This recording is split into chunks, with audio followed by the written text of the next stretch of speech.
السلام علیکم مینوال امید لرم چې تاسو به ټول روغ جوړ به وئ. په اسخارکوټ کې ډېر زیاته سخته افسوسناکه واقعه مخې ته راغلې ده چې یو لیور ظالمه لګېدلی دی خپله بابي چې دغه بابي عزتمنو د څلورو بچو مور وه او بېدردۍ سره یې حلاله کړې ده او د وژلو کوشش یې کړی دی، خو مینوالو دغه جینۍ له الله تعالی زندګي ورکوله، نو اوس په هسپتال کې ډېر په بد حالات کې پرته ده. راځئ مینوالو ټول حقیقت تاسو ما سره په دې ویډیو کې کتلی شئ. په دې ویډیو کې کتلی شئ. د دې ویډیو نه مخکې اول زه تاسو ته د یادګي نه وکړم تاسو کو چارې زموږ په دې سوپر کلیک چینل کې نوي وئ، چینل هم نوي سبسکرایب کړئ، مهرباني وکړئ تاسو زموږ د سوپر کلیک چینل ته سره سبسکرایب کړئ، خوا کې ورسره د ټلۍ نشان ووهئ چې هر یوه نوي معلوماتي ویډیو تاسو ته په اسانۍ باندې در ورسیږي.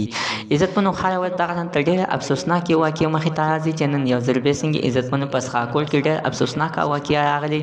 یو لیور خپله بابي بېدردۍ سره دغې دپاره وژلې ده چې عزتمنو بابي به په دغه لیور باندې یعنې زړه خوږو او د دې خپل ورور به ورته ویل چې ته مونږ کره مه راځه، ته د میښو په فارم کې سمله مونږ کره ته څه کې زلمی زما په سترګو باندې صحیح نه لګي. خو مینوال دې ښځې به ورته خپلې خاوند سره جنګ جګړه شروع کړه او ته ویې ویل چې ګوره هلک دی پته نه وي چېرته به څه خلک کم قسمه غلط کارونه کوي. د دې نه ښه دا ده چې کور ته راوله چې د خپلو د سترګو لاندې خو دې وي.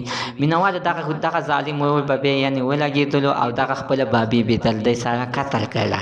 د دغې دپاره چې عزتمنو دغه بابي به پرې زړه خوږولو. اوس الله ته علم ده چې اخر په منځ کې څه معامله ده. عزتمنو په موټرسایکل باندې بوتلې د خپلو ورونو کره ته ویله چېرته کې دې بوځم. مینوالو بیا یې بوتلې نه ده واپس راوستې ده او کمرې خپل کور کې دننه یې حلاله کړې ده. عزتمنو دې ښځې سره ظلم شوی دی، زیاتی شوی دی، دې ظالم ته دې سزا ورکړل شي، دا دې معاف نه کړل شي.